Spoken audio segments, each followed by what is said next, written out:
Tim Kementerian Kesehatan akan melakukan audit terhadap RSUD Kiai Haji Daud Arif soal dokter magang yang meninggal dunia diduga akibat beban kerja berlebihan.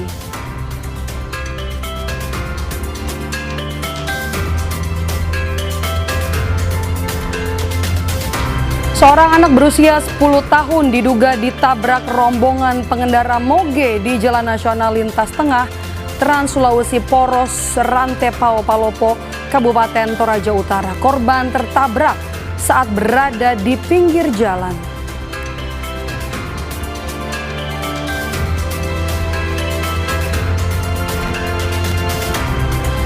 Nelayan di Pati tidak melaut akibat kenaikan harga bahan bakar minyak non-subsidi yang mencapai Rp30.000 per liter. Mereka pun menggelar aksi unjuk rasa menuntut penurunan harga BBM yang dinilai memberatkan.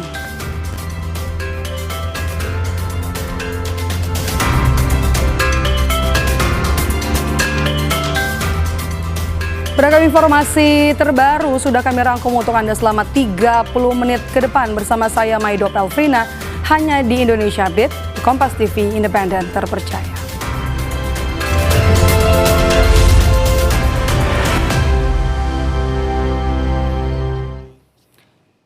Informasi pertama, saudara, seorang anak berusia 10 tahun diduga ditabrak rombongan pengendara moge di Jalan Nasional Lintas Tengah Trans Sulawesi Poros Rantepao Palopo, Kabupaten Tanah Toraja atau Toraja Utara.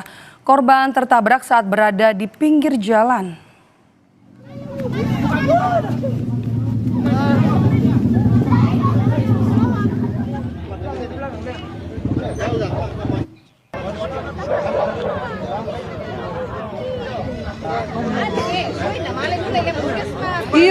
Setelah sempat terpental usai ditabrak motor gede, warga di sekitar lokasi kecelakaan berupaya segera menolong korban dan membawa pelajar SD itu ke rumah sakit. Korban sempat menjalani perawatan intensif, namun nyawanya tidak tertolong karena luka yang dialami. Sebelumnya tabrakan terjadi saat salah satu pengendara dalam rombongan moge yang berjalan beriringan tiba-tiba oleng. Kejadian ini membuat pengemudi jatuh dan motornya meluncur tanpa kendali hingga akhirnya menabrak korban. Korban pun langsung terjatuh bersamaan dengan motor yang juga terperosok ke dalam sawah. Kasus tabrakan ini kini ditangani Satlantas Polres Toraja Utara yang tengah memeriksa pengendara moge serta barang bukti untuk proses penyelidikan.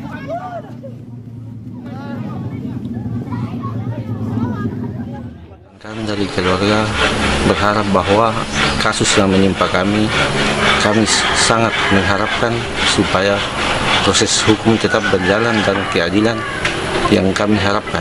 Dan kasus ini tetap berlanjut sampai tuntas dan proses hukum tetap berjalan.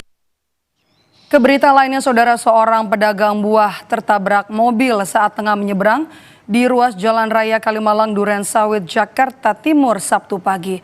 Pengemudi melarikan diri.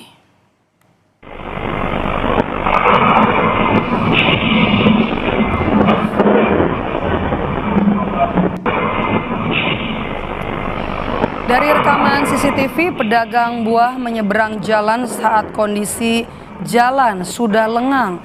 Di saat bersamaan melaju mobil berwarna hitam dengan kecepatan tinggi dan menabrak korban hingga terpental. Bukannya memberi pertolongan, pengemudi mobil justru tancap gas dan kabur. Korban dirawat akibat mengalami luka serius, sementara polisi masih memburu pelaku.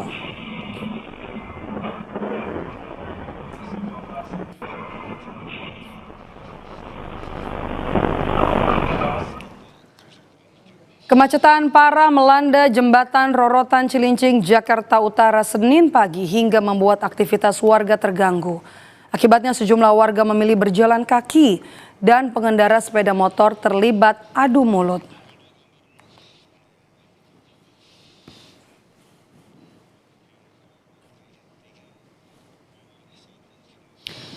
Kemacetan parah terjadi di jembatan Rorotan Cilincing, Jakarta Utara yang menjadi akses penghubung antara Bekasi dan Jakarta. Kondisi ini membuat kendaraan tidak bergerak selama berjam-jam. Sejumlah pengendara sepeda motor terlihat emosi dan adu mulut dengan warga yang mengatur lalu lintas. Bahkan sebagian warga memilih berjalan kaki untuk menghindari kemacetan dan tetap beraktivitas. Pengendara menyebut kemacetan dipicu sempitnya jalan serta volume kendaraan yang meningkat akibat pengalihan arus. Warga berharap pemerintah segera memberikan solusi agar kemacetan tidak terus berulang dan merugikan pengguna jalan.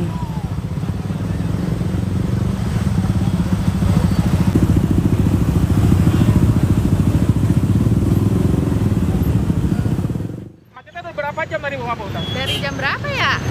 Jam 7 kali, Pak. Udah 2 jam berarti ya? Iya. Berarti Ibu jalan kaki, Bu ya?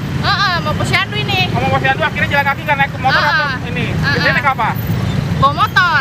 Ini kenapa milih jalan kaki, Bu? Bisa macet lama banget. Bang. Jadi susah, udah terlalu macet, ini susah diatur. Berbulan-bulan tidak bisa melaut, nelayan di Kabupaten Pati menggelar aksi demonstrasi menuntut penurunan harga BBM non-subsidi yang dinilai memberatkan. Nelayan tonggak utama ekonomi, petani nelayan penting, tapi bagaimana kita bisa melawan? Masa nelayan menggelar aksi di alun-alun Simpang 5 Pati. Masa menuntut pemerintah segera menurunkan harga BBM non-subsidi. Nelayan juga mendesak agar pemerintah menetapkan harga khusus bagi nelayan atau kapal perikanan di atas 30 gross ton di kisaran Rp10.000 hingga maksimal Rp13.600 per liter atau paling tinggi 2 kali lipat dari harga solar subsidi. Para nelayan kapal di atas 30 gross ton mengaku sejak kenaikan harga BBM beberapa bulan terakhir, mereka terpaksa tidak melaut karena biaya operasional yang terlalu tinggi. Sementara itu harga jual ikan di pasar normal sehingga pendapatan lebih rendah dari biaya melaut. Akibat kondisi ini lebih dari 1.000 kapal nelayan tidak beroperasi dan diperkirakan puluhan ribu nelayan kini menganggur. Harga BBM bisa turun.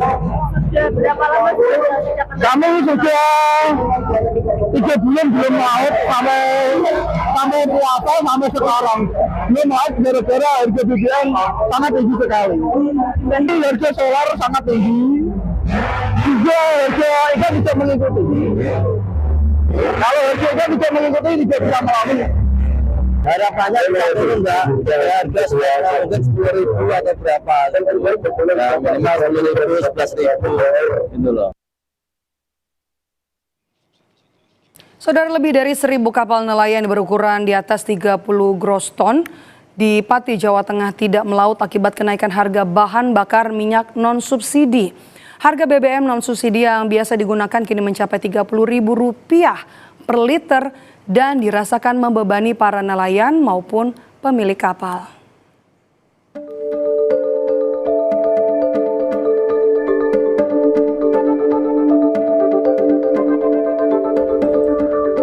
Kapal-kapal nelayan berukuran di atas 30 gross tonnage atau memiliki volume kotor lebih dari 31-an tonase yang berada di Juwana Pati, Jawa Tengah ini tak lagi bisa melaut. Menurut nelayan sekitar, lebih dari 1.000 kapal nelayan berukuran di atas 30 GT berhenti beraktivitas untuk sementara karena kenaikan harga bahan bakar minyak non-subsidi yang biasa mereka gunakan, yakni dari harga Rp17.000 per liter menjadi Rp30.000 per liter. Kenaikan tersebut membuat biaya operasional kapal melonjak. BBM yang terlalu mahal dan tidak bisa menjangkau untuk biaya operasionalnya. Berangkat semua, ada sekitar 1.000 lebih kapal yang tidak melaut. Ya tidak ada, nganggur ya. Ya semoga pemerintah ya dapat menurunkan harga BBM dan nelayan bisa melaut seperti yang dulu-dulu gitu, Mas. Para pemilik kapal pun mengeluhkan kenaikan harga BBM non-subsidi yang mencapai Rp30.000 per liter, mengingat 70% biaya operasional kapal berasal dari BBM. Tuntutan nelayan saat ini harga BBM non-subsidi untuk perikanan tangkap, kita minta keadilan dengan harga 2 kali harga BBM subsidi. Harga saat ini untuk BBM subsidi 6.800, untuk kapal non subsidi itu 30.000 saat ini. Jadi kosnya terlalu besar, kita nelayan 70% biaya pemberangkatan kapal itu dari BBM. Kondisi ini turut berdampak pada nelayan yang kini menganggur serta aktivitas pelelangan ikan yang menjadi sepi hingga sektor pengolahan ikan yang ikut berhenti beroperasi. Para nelayan dan juga pemilik kapal berharap ada solusi dari pemerintah terkait hal tersebut. Mengingat kenaikan harga BBM non-subsidi ini sangat berdampak pada perekonomian mereka. Iwan Miftahudin, Pati, Jawa Tengah. Beralih informasi lainnya, Saudara, momentum Hari Pendidikan Nasional 2026, pemerintah Kota Madiun mengajak semua pihak untuk memperkuat pengawasan pelajar agar terhindar dari judi online. Pemkot Madiun mengingatkan judi online bukan hanya pelanggaran hukum, tetapi jadi persoalan sosial yang mengancam generasi muda.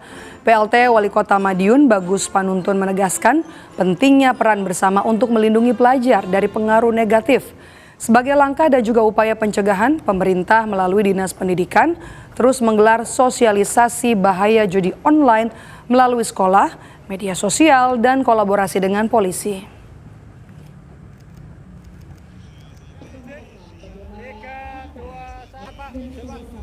Pemkot Judol terus disampaikan begitu, baik melalui sosial media, melalui guru dan siapapun disampaikan, termasuk dari pihak kepolisian, bahwa resikonya judol itu nanti untuk jangka panjang yang kurang tidak baik begitu.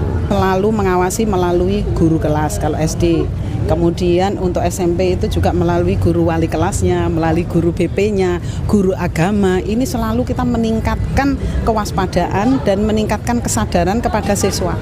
Nah, sehingga harapan kami anak-anak ini tidak terpapar.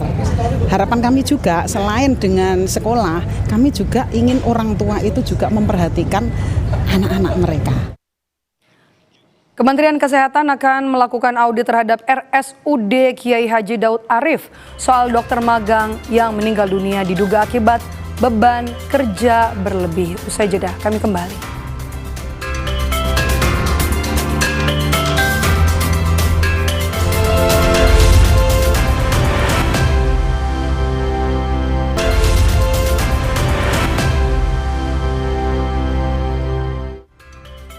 Indonesia Update kami lanjutkan dengan informasi dari tim Kementerian Kesehatan akan melakukan audit terhadap RSUD Kiai Haji Daud Arif soal dokter internship atau dokter magang yang meninggal dunia diduga akibat beban kerja berlebihan. Pihak rumah sakit membenarkan akan menerima pihak Kemenkes. Dugaan beban kerja berlebihan yang mengakibatkan seorang dokter magang asal Universitas Sriwijaya meninggal, pihak Kemenkes akan memeriksa pihak RSUD Kiai Haji Daud Arif. Dr. Mita, dokter yang sedang magang di Rumah Sakit Umum Daerah Kiai Haji Daud Arif Kuala Tungkal, diduga meninggal karena beban kerja berlebihan selama magang di rumah sakit tersebut. Pihak rumah sakit membenarkan akan menerima kedatangan tim Kemenkes pagi ini. Pihak rumah sakit tidak berkomentar banyak soal insiden ini, namun menyerahkan sepenuhnya kepada Kementerian Kesehatan.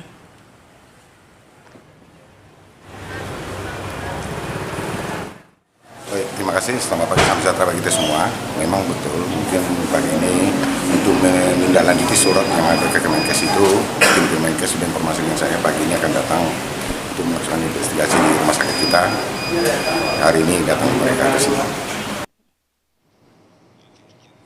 Ikatan Alumni Fakultas Kedokteran Universitas Sriwijaya menduga ada kejanggalan di balik meninggalnya Dr. Mita. Wakil Ketua 1 IKFK Unsri bilang rekan-rekan sejawat korban sempat merasa ketakutan untuk berbicara. Oleh karena itu IKFK Unsri meminta Menteri Kesehatan untuk melakukan investigasi terkait kematian Dr. Mita. Apakah ada temuan unsur pidana atau kesalahan administrasi?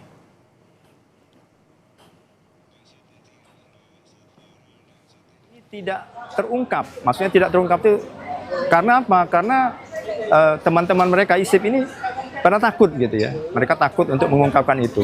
Dan kami akhirnya memutuskan tadi untuk meminta Kemenkes, Pak Menteri, terutama Menteri Kesehatan, untuk melakukan tindak lanjut. Dan alhamdulillah hari ini kita akan melakukan tindak lanjut untuk melakukan investigasi di lapangan.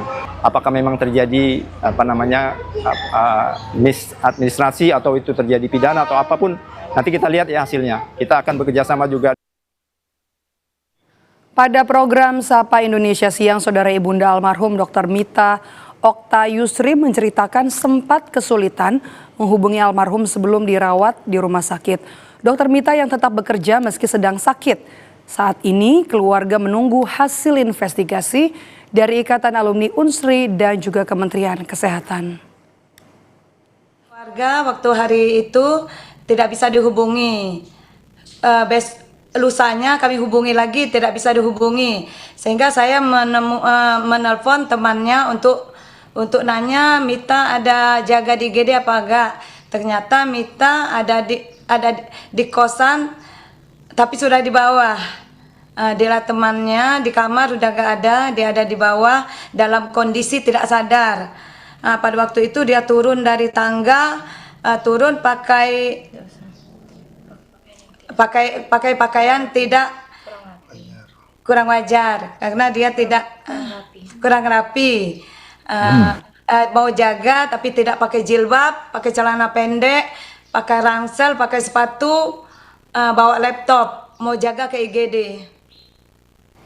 Oke, dan akhirnya kondisi Dr. Mita semakin parah hingga akhirnya pihak keluarga apa yang dilakukan? Apakah Dr. Mita akhirnya dirawat di Palembang, itu keputusan siapa, Ibu? Awalnya dia dirawat di rumah sakit Kuala Tungkal selama 6 hari dan dinyatakan sehat. Kami ke sana 1 hari setelah Mita sakit.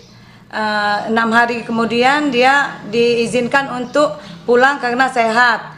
Malamnya panas tinggi, saya bawa lagi ke rumah sakit Kuala Tungkal. Pagi langsung dibawa ke Jambi. Oke. Sebelumnya ada keluhan mengenai penyakit yang dirasakan ataupun beban kerja yang dirasakan Dr. Mita. Apakah ini diceritakan kepada keluarga? Iya, dia sempat bercerita bahwa capek katanya. Jadwalnya dari pagi sampai malam. Dari jam 8 sampai jam 8 pagi sampai jam 8 malam. Tapi pulangnya jam 11 malam. Oke, termasuk tetap bekerja dalam kondisi ia sakit, benar? Benar. Oke, sebelumnya Dr. Mita apakah punya riwayat penyakit, Bu Okta? Nggak ada, nggak pernah sakit. Dari kecil sampai itu nggak pernah sakit sampai sekarang. Kita ke berita soal haji, Saudara. Jemaah calon haji kelompok terbang 19 asal Sulawesi Barat tiba di Asrama Haji Makassar pagi ini. Jumlah jemaah dalam kloter ini langsung menjalani proses penerimaan dan juga persiapan keberangkatan. Jemaah calon haji dari kloter 19 asal Sulawesi Barat tiba di Asrama Haji Sudiang Makassar. Jemaah dalam kloter ini tercatat sebanyak 393 orang. Selama berada di Aula Arafah, para jemaah nanti akan mengikuti berbagai tahapan pelayanan mulai dari akomodasi, pembagian gelang identitas, living cost, pemeriksaan kesehatan hingga pendataan bagi wanita usia subur.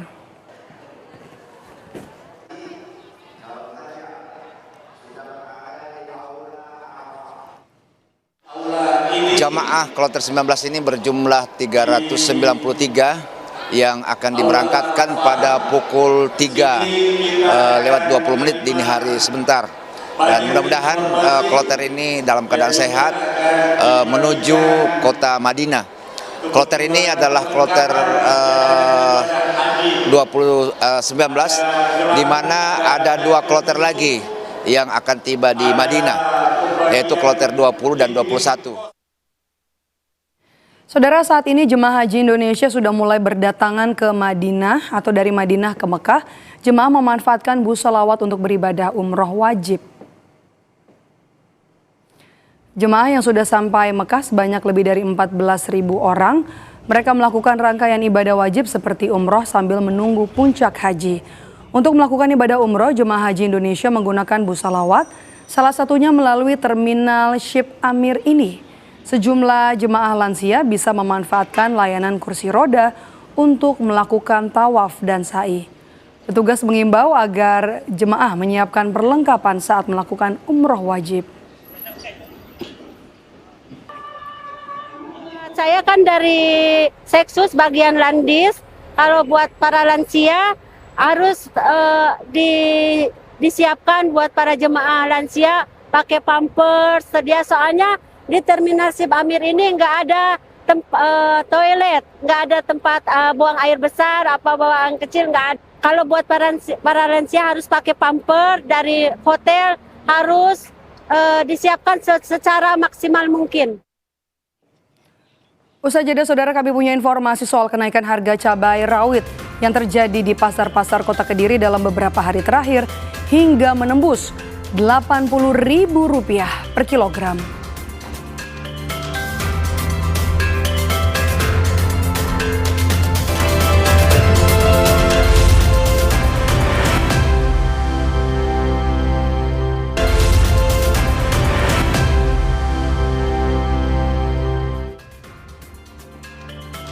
Harga tomat di Pasar Wamanggu, Merauke mengalami kenaikan dalam beberapa waktu terakhir. Minimnya pasokan akibat berakhirnya masa panen menjadi penyebab utama melonjaknya harga di tingkat pedagang. Kenaikan harga tomat dirasakan di Pasar Wamanggu, Merauke. Salah satu pedagang bilang harga tomat kini dijual Rp35.000 hingga Rp40.000 per kilogram.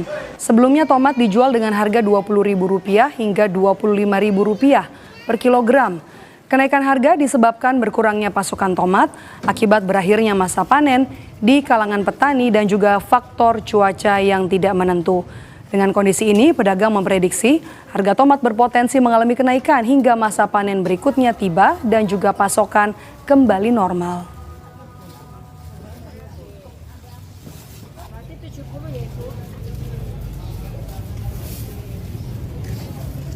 Masih soal harga, saudara, kenaikan harga cabai rawit terjadi di pasar-pasar di Kota Kediri dalam beberapa hari terakhir hingga menembus Rp80.000 per kilogram. Harga cabai rawit di Kediri dijual Rp80.000 per kilogram. Sebelumnya harga cabai rawit berada di kisaran Rp60.000 per kilogram. Pedagang menyebut kenaikan harga dipicu cuaca buruk yang berdampak pada hasil panen petani. Akibatnya pasokan cabai di pasar jadi terbatas dan harga terus merangkak naik. Tingginya harga membuat daya beli masyarakat menurun dan pembelian cabai menjadi lebih sedikit.